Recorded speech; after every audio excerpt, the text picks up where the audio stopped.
So when I first watched Solo, like a year and a half ago in theaters, I said it was okay, that it was just kind of mediocre, like whatever, and that was, the biggest issue, but I didn't end up hating it or anything.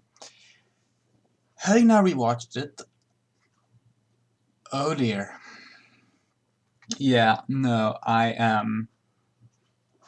I was way too charitable to it the first time around. This movie is awful.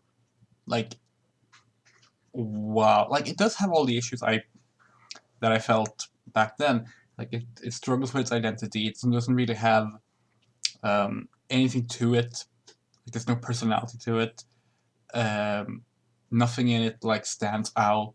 It's just a bunch of like trivia points about Han Solo given an origin story, and that sucks. But God, it's so badly written. And I realize this is in part because they just mid-production fired the original directors and um, brought in who did they bring in? It was Ron Howard, right? I think it was Ron Howard, um, and he like did a completely different take on the movie instead. And I don't know, it's bad. It's really bad. Nothing makes sense in the movie. Nothing works. Like I, uh, I don't like origin stories. Um, I'm not saying origin stories can't be good, but the reason I say I don't like origin stories is because I think that we focus too much on the origin of things. Now, take any any general story. Um, if a story works on its own, then details in that story that didn't have further backstory, they don't need expanding on. Some of them might be worth expanding on, but every single thing doesn't need an explanation. That's how I feel about most stories. And Solo, it makes every single factoid about Han Solo, down to even him being named Han Solo, a notable thing in his origin story movie. So like the movie begins and um, Han is this orphan kid on the streets of some planet, and he's like trying to get out of that life. He's trying to escape and make a name for himself. And he loses his girlfriend who is caught by whatever, and he's like, I'm gonna join the army to become a pilot. Which, okay, fine. Uh, and you have that really awkward scene where like the recruiter is like, "What's your name, son?" And he's like, "Oh, Han." It's like, Han what? Who are your people? And Han is like, I don't have any people. I'm alone. Now, names without surnames are common in Star Wars. So why this recruiter needed a surname, I don't know. It makes no sense. But let's assume that he somehow knew that Han should have a surname, or might have a surname. He probably should just asked, "Do you have a surname?" And Han would have said no, and that would have been it. But no, instead the guy goes, Han Solo. And it just, that scene just sums up the movie. Like, yeah, we really needed like this big origin story moment for why his surname is Solo. Why? It's a name. Why couldn't he just be named that? Was there something wrong with that? Like, really? And if that was the only thing, fine, but that's the entire movie. Like, the movie does this all the damn time. Like, the very next part is like, okay, now we need to introduce how Han meets Chewie. And, of course, he's like, ends up being thrown into a pit where Chewie is, and Chewie is going to eat him. And then Han speaks Wookiee. which means that Chewie now trusts him, even though Chewie understands basics. I don't know why Han needed to speak Wookiee to gain his trust, but yeah, apparently Han learned Wookiee as an orphan on some random streets. Oh yeah, and he can also like drive, he can fly, and like he knows how to hotwire any ship, and it's like I just can't stop thinking about how they call Rey and Mary Sue for being able to defend herself as a scavenger, yet Han gets all this stuff for free in his origin movie. It's like, well, how did he learn those things? When did he pick up Wookiee? Those are actually questions I wonder now. Like I didn't, but now I do because that's just so out of left field. And even Chewbacca being called Chewie needs like its own moment. So it's like, oh yeah, what's your name? And you know, Chewbacca just goes, oh, I can't do Wookiee noises, and Han's like, Chewbacca, huh? We're gonna need to find a shorter name because I'm not calling it that all the time. Which is like, first of all, how exactly do you translate names in Wookiee to basic like that? Like, it seems like that shouldn't work. It seems like Wookiee would just have a basic name that I don't know that they write down to people or something, because that's not how language works. But even put that aside, okay, I guess that's why he's called Chewie. He could have just been calling him Chewie. Nicknames can just, you know, be a thing that comes naturally instead of having a scene dedicated to saying that the name is too long.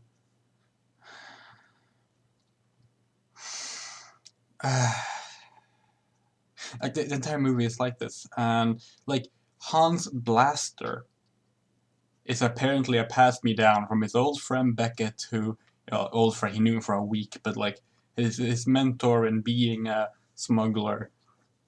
Because of course it couldn't just be some gun that Han bought at some point or picked up off a dead body at some point or whatever. Like no, it needs story in the story. It needs to be an important hand-me-down. That's why he's been keeping it all this time. It's like.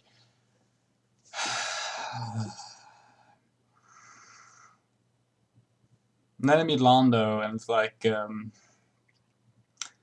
movie almost gets good from, well, okay, there's the whole train sequence where Rio and Val dies, but they're not really characters. They just exist so they can die in the first act. But like, then they go to meet Lando, and it's like, oh, the movie might be good for a while because Lando is really good. He's played by why can I only remember his rapper name? Childish Gambino, Donald Glover, I think. Yeah, it's Donald Glover. And he's doing great. He's doing great as Lando. Absolutely fantastic performance. Then you soon realize that Lando does nothing in this movie. He has nothing to do in this movie. He's just here because, you know, Han knows Lando, so we needed them to meet in this movie. They do kind of actually manage to like, what's the word? Subvert your expectations, because they have Han play Lando in Zabak, and of course the Millennium Falcon gets bedded, but he doesn't win it. They save that for the end of the movie. But like, I will admit, like as I watched that, I was like, oh, okay, so here's the origin story of how he wins the Falcon in Zabak, because we need that as well in the first Solo story. But no, like they actually moved that to later, so fair enough. Then there's the Millennium Falcon. They go to the Millennium Falcon, and it's like, oh look, it's no longer missing a piece in the front. I mean, I used to assume that's what the Millennium Falcon looked like, but no, it's actually complete now. Which means, of course, it's going to lose that piece in the front in this story. That happens a little bit later. And then they go and do the Kessel Run in under 12 parsecs. Even though it's according to like the original script for Star Wars, that's supposed to be a lie, an obvious lie. So I'm not entirely sure why they would put that in a movie and make it canon that he actually did do the Kessel Run in under 12 parsecs. Um, I don't like this movie. It's just this over and over. It's all the movie is this. Uh, like, it's not all the movie is, but there's other problems with the movie as well. But like when it comes to like how the movie treats Han Solo, it's like they went on to the Wikipedia page. Well, no, that would have a bunch of additional info, but like just a summary of Han Solo's character in the original trilogy, and like they made notes of every defining characteristic and trivia piece about him, and were like, we need to include origins for all of these things. And I hate it. It feels so forced and unnatural, and like we didn't need these parts of the story. They could have just made a heist movie starring starring Han Solo. It could have been his first heist, his first smuggle job. That would have been fine. That would have been enough of an origin, but they didn't need to like just inject all these notorious things. And then there's the droid slavery. So, regarding the sentience of droids, they've always sort of been on and off in Star Wars canon, whether or not droids are fully sentient or if they just sort of emulate sentience in a way that means that you can still treat them like computers and it's not like a horrific, human rights violation. Well, Solo throws that out completely. Solo specifically has the character of L3, L337, or L337, I'm not sure how to say it. It's Leet, get it? Haha. And L3 fights for droid rights. She actually screams droids, she actually shouts out loud droid rights in the first scene she's in. Now, we could assume that L3 is the odd one out here. Maybe there's some malfunction that makes her consider herself on the level of human sentience and therefore wants the same treatment. It's a very cynical take, but we could view it as that. That would mean that it doesn't imply that all the other droids in the universe are slaves and being mistreated. Except then L3 goes and have the neural locks, whatever they call them, pieces removed off of a bunch of droids at a mining station, and they instantly go into rebellion mode, freeing each other and overthrowing their organic masters, because apparently all droids actually want freedom and consider themselves being slaves. Which means that pretty much every hero in Star Wars is a slave owner, because most of them have had droids at some point that do their bidding. Cool. I don't get why that was a thing, and it's not even played seriously. Like in the context of the movie itself, it's serious. Like L3 treats this seriously, and she goes ahead with it. But like from a meta perspective, it's a joke. Like it's treated as a comedic thing. There's a scene when they're on the Falcon where Lando is like, "Can I get you anything?" And L3 goes, "Equal rights." And Lando just rolls his eyes and walks away. That's clearly meant to be a joke, except it's a joke about a sentient being, because we've confirmed now that droids have sentience. A sentient being wanting equal rights. How is that funny? How is the rolling of the eyes a punchline to that? Like, you can't have your cake and eat it. Either this needs to be treated as a joke, and L3 is the one that stands out, and all the other droids are like, no, she's just like that. We don't consider ourselves oppressed. Again, that would have been very awkward and bad for other reasons, but it would have made contextual sense, at least. But now it's just, okay, I guess Lando's an asshole who doesn't believe in equal rights. Cool. We needed that factoid. And then L3 dies. So they take her processor and upload it to the Falcon's navigation computer because it's what she would have wanted. To become a computer on a ship that's being being flown around by organics who won't ask her for her opinion. She has to be an eternal slave to various people moving forward.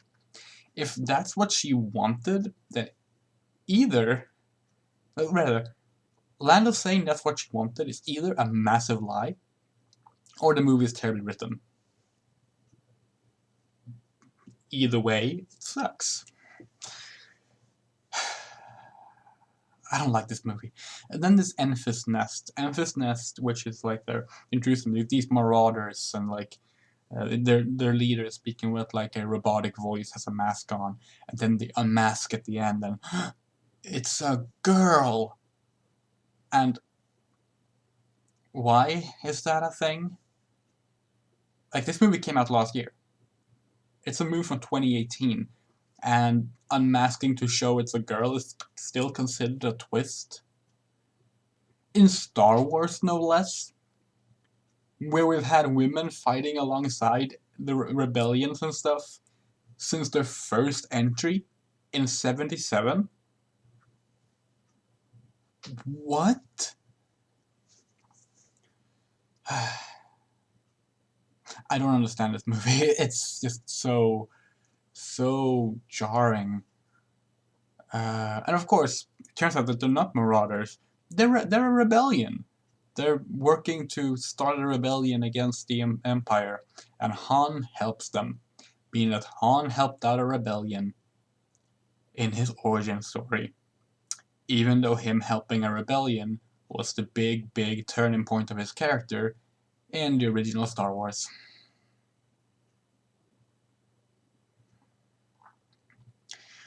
The villain of the film is this dude called Voss. I'm not sure. I think it's Voss. And he is odd because he's fine as a villain. Like, he's, he runs this thing called Crimson Dawn, which essentially is... No, he doesn't even run Crimson Dawn. He's just like one subsidiary of Crimson Dawn, I think. And like he's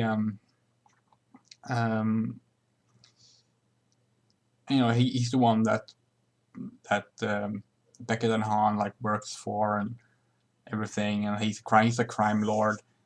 And that's all well and good, but like, yeah, I don't know. There's one scene I like. There's one scene I really do like, and it's right at the end. They do a throwback to Han Shot First, where he's standing with Beckett, and Beckett's like about to get his gun ready to shoot Han, and he's talking about like, oh, you never change, Han. You can never be like me. You're too good of a person. That's the problem. And then in the middle of his monologue, Han just shoots him, and that was great. That was great because it showed actual development of Han that makes him closer in line to where he starts in the original Star Wars. But that's also the only scene that does that. So, like, cool. You got one scene right in your origin movie. Yay. The effects are fine, although the Chewbacca's, the Wookiees look terrible. I think they're supposed to be like female Wookiees. Like Chewbacca looks fine. He looks like Chewbacca, but there are other Wookiees, and they look super awkward. Hello, cat.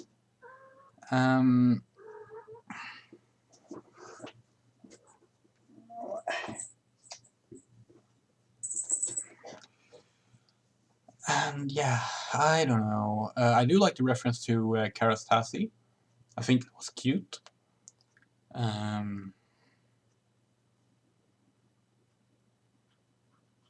Yeah, I think that's it. Oh yeah, of course, the dice that hangs from the Falcon, even they have an origin story. Kong gets those from Kira. Actually, maybe he had them before and Kira just returned them. I don't remember now because I've already forgot at the start of this movie because it's so forgettable. Um, Even though I just watched it. But yeah, that's Solo. It doesn't have a Swedish name, so you know that sucks too. But I don't know. Is it the worst Star Wars movie? I don't know. Like I preferred watching The Phantom Menace, so maybe. But I also have some movies left to watch, and they're bad for different reasons, so it's hard to rank them. And I think I'm gonna have to think about it some more. But yeah, did not like Solo on the rewatch at all. Very interested in seeing how I'm gonna think of the next one though, because next up is Rogue One. So let's see what I think about that. Okay, that was Rogue One. Yeah, it's better than Solo. I appreciate Rogue One for what it tries to do. It's a very ambitious film in terms of like um, trying to tell a more trying to tell a smaller, more isolated story in the Star Wars universe, while still giving it, you know, the same level of production value as a mainline Star Wars film. And I mean, it does succeed in that, and like the performances are great, the casting is great, it looks beautiful, like the effects are fantastic, but it's really boring. Like, it's a film where everyone dies at the end, and when there's a film where everyone dies at the end, you need to have the characters feel fulfilling, because otherwise the result is just everything feeling pointless. Uh, and the characters in Rogue One just aren't really there. Like, they don't really have much character to them at all. They're very one note, and I don't know, like, there's as a result, it doesn't make for an interesting journey. It also makes the story told itself kind of, well, pointless, as I said. Like, this is the story of how they got the Death Star plans, but like, was why was that story worth telling when the story in question is a bunch of people you didn't know stole the plans and then died, and nothing really that noteworthy happened during that mission apart from them dying? Like, it's such a strange movie. Like, I want to like it. It has so much potential in its cast, and it does nothing. It just does nothing. It wants to be dark and grim, but it doesn't actually say anything. It wants to present the rebellion as hypocritical and cowardice. Like, you have one of the heroes, Cassian, like he kills another ally just because he's broken his arm, so he will slow him down. And he just like shoots him, and you're like, oh, that's surprisingly like amoral of a hero. I wonder what will come from that, and nothing comes from that. Like, hmm. Like, oh, the rebellion doesn't trust Jin because she's a criminal, even though all of them are criminals. But and like, they don't wanna go and get the Death Star plans because it's dangerous. And it's like, well, we already know the rebellion is ultimately good. That's the original film. So just trying to like present the rebellion as bad or hypocritical for the sake of them being hypocritical without there being anything more to it, or even giving much of a reason why they would change their ways. They just do because it's thematically proper for them to do so. It's strange. I don't like it. There's also like there's tone issues with the film, and I guess that comes from the reshoots, which is also the case for like Solo that I mentioned. Like, the movie was supposedly pretty different at first. Like, Jin was supposedly more pro-rebellion from the start, rather than her not having interest in rebellion until her father dies. and a bunch of other things were changed, like the final encounter involved Jin chasing down a TIE fighter. We see it in the trailer even. There's a bunch of stuff that was changed, and I imagine that's why the tone is off as well. Like sometimes it wants to be this really gritty, dark, like almost espionage movie, and then otherwise it just turns into like your average cheesy action flick, and it doesn't work. Like the two tones clash too much, too much, and and yeah. And then there's the ending scene, which people love, where like Darth Vader just comes in and slaughters a bunch of people. And that scene is so awkward because the theme and message of this movie, which they make sure you understand by saying the word in 3 sentences next to each other, is hope. Which, makes sense because the movie that follows is A New Hope.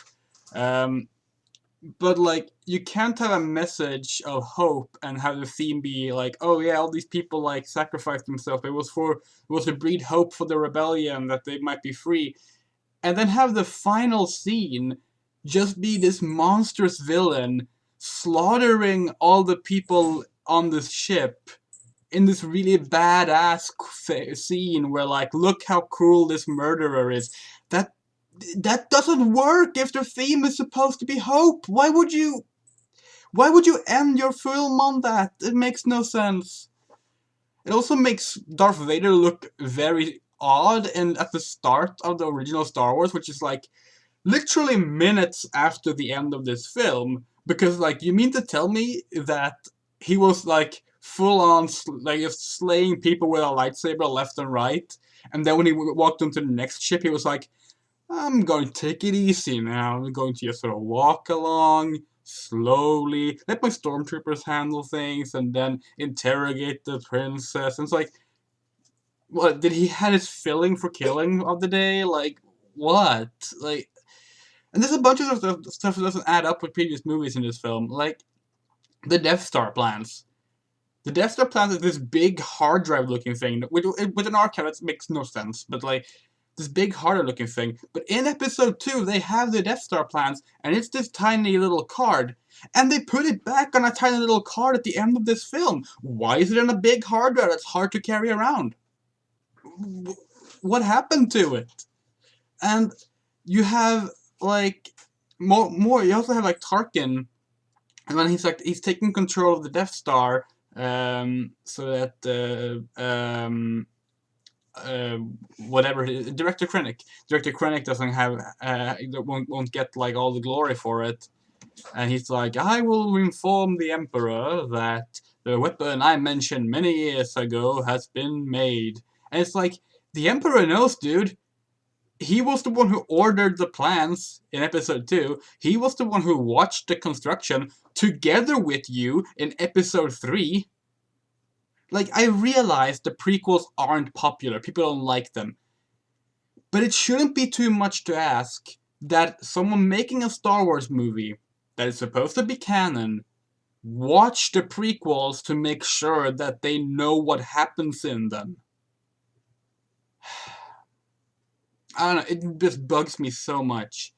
There are a lot of things I like about this movie, and it's much better than Solo. K2SO is really funny. Like, I am annoyed that we need to have a comic relief droid in every single Star Wars film, but K2SO is really funny, and he gets all the best scenes, especially since he's a reprogrammed Imperial droid, and the scene where Jin just shoots an Imperial droid by reflex and thinks she shot him, and he's just standing behind the droid. Like, that's a good comedic moment that works really well. Like, he has the best lines. He quips a bunch of like when they're all gathered together. Like, oh, we're gonna go get the Death Star plans, and like, yeah, Mon Mothma and the council said no, but we're gonna do it anyway. All these people stand with you, and like they gather together, and then K2 is just well, like, I'm also with you. Cassian said I had to be, and it's like. He's wonderful. He's really funny. I wish he was wish he was the main character. He's the most. He's the most. He has like most of the depth from the entire cast, which is saying something. Um, I like Chirrut being like force sensitive, but not being a Jedi. Like he's blind, but he uses the Force and his ability to like predict things with the Force to fight and stuff, and that's really cool. It's a good concept, and I really like how they handle it. Although there is the issue of, Donnie Yen. I think it's Donnie Yen who plays Chirrut. Uh, Apparently, he's the one who pitched that Chirrut would be blind as like an acting challenge sort of thing for him, which isn't really a cool way to approach an actual like disability. And there's also the issue of whenever there's like a blind character in fiction, they need to find a way to magically give them eyesight. In this case, via the Force, and it's like I don't know about that, but he is a pretty compelling character for the few scenes he actually does things in. Um, and I remember his name, which is more than I can say for the rest of the cast. So there's that. Mads Mikkelsen is really good. Mads Mikkelsen is great in this film, but he doesn't do much. He has 2 scenes, and in those scenes he's really good. Then he's dead. Uh, they have this big thing at the end where they're on the last planet, Scarif, and like they're dying one by one. Each main character one by one is dying, and it's this big like heroic sacrifice death, and you're like, oh yeah, they're going to die one by one, and then the mission will finish as the last character dies, and that fits with their theme. It fits with everything they're doing. Except then the Death Star fires onto the facility and everyone there dies. Meaning the heroic deaths are kind of pointless if they were going to blow up everything anyway. That means they would have died regardless.